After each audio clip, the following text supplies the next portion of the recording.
2 പതിറ്റാണ്ട് നീണ്ട കാത്തിരിപ്പുകൾക്ക് വിരാമം. സൗദിയിൽ ജയിൽ മോചിതനായ കോഴിക്കോട് ഫറൂഖ് സ്വദേശി അബ്ദുൾ റഹീം വലിയ പെരുന്നാൾ ദിനത്തിൽ ജന്മനാട്ടിൽ തിരിച്ചെത്തി. പുലർച്ചെ റിയാദിൽ നിന്നുള്ള എയർ ഇന്ത്യ വിമാനത്തിലാണ് കരിപ്പൂർ വിമാനത്താവളത്തിൽ എത്തിയത്. എല്ലാ മലയാളികൾക്കും റിപ്പോർട്ടർ TV കോഫി വിത്ത് അരുണിൽ റഹീം നന്ദി പറഞ്ഞു. കൃത്യം 7:35 തന്നെ റഹീമിന്റെ പ്രതീക്ഷകൾ കരിപ്പൂരിൽ പറന്നിറങ്ങി.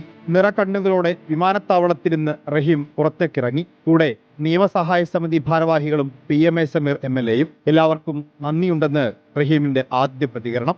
20 വർഷത്തിനു ശേഷം നാട്ടിലെത്തിയ സന്തോഷം ആദ്യം പങ്കുവച്ചത് റിപ്പോർട്ടർ കോഫി വിത്ത് അരുൺ പ്രഭാത പരിപാടിയിൽ. റഹീം ഭായ് വെൽക്കം, സ്വാഗതം, ഈദ് മുബാറക്. എന്താ പറയുന്നത് എനിക്കും അറിയില്ല. വിമാനത്താവളത്തിൽ നിന്ന് നേരെ വീട്ടിലേക്ക്. കണ്ണീരും പ്രാർത്ഥനകളുമായി 2 പതിറ്റാണ്ട് കാത്തിരുന്ന ഉമ്മയും സഹോദരങ്ങളും ബന്ധുക്കളുമെല്ലാം റഹീമിനെ കണ്ണിറയെ കണ്ടു. വാരിപ്പുണർന്നു, ചുടുചുംബനങ്ങൾ നൽകി.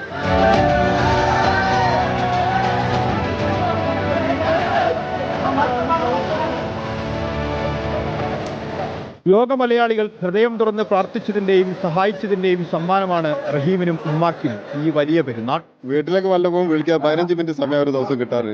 എങ്കിലും പലപ്പോഴും വിളിക്കും ഉമ്മാനെയും നാട്ടുകാരെയും. പക്ഷെ ഇന്നത്തെ വരെ ഒരിക്കലും പ്രതീക്ഷയില്ല. സൗദി പൗരന്റെ മകന്റെ മരണവുമായി ബന്ധപ്പെട്ട കേസിൽ ജയിലിലായിരുന്നു റഹീം. ദിയാധനം സ്വീകരിച്ച് സൗദി കുടുംബം മാപ്പ് നൽകിയതോടെയാണ് മോചനം സാധ്യമായത്. റഹീമിന്റെ 20 വർഷത്തെ ജയിൽവാസവും പ്രവാസ ലോകം തീർത്ത അത്ഭുതവും ഒരു തിരക്കഥ പോലെ മലയാളികൾ എക്കാലവും ഓർക്കും. ആ കഥയുടെ ക്ലൈമാക്സ് രംഗങ്ങൾക്കാണ് സീനത്ത് മത്സിൽ ഇന്ന് സാക്ഷ്യം വഹിച്ചത്. റിപ്പോർട്ടർ, കോഴിക്കോട്.